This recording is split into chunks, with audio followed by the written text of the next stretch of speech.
তুই একটা মেয়েকে প্রপোজ করছিস, ওই মেয়ে তোকে রিজেক্ট করবে, আবার প্রপোজ করবি, আবার রিজেক্ট করবে, আবার প্রপোজ করবি, আবার রিজেক্ট করবে। এরকম করতে করতে তুই প্রপোজ করতেই থাকবি আর ওর তোকে রিজেক্ট করতেই থাকবে।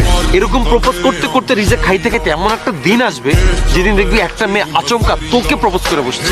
তখন তুই কি করবি? মুখে জড়াই ধরবো। নো, তখন তুই ওকে রিজেক্ট করবি।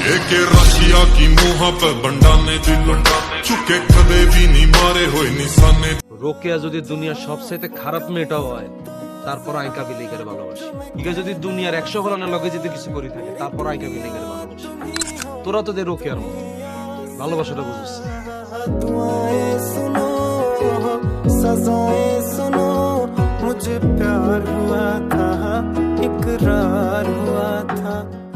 চিন্তা করি যান, আপনার লগে কোনো মাইয়া নাই, আর লগে মাইয়া আছে, নায়িকা আছে লামিয়া। আমার লগে নায়িকার মা আছে বেটা।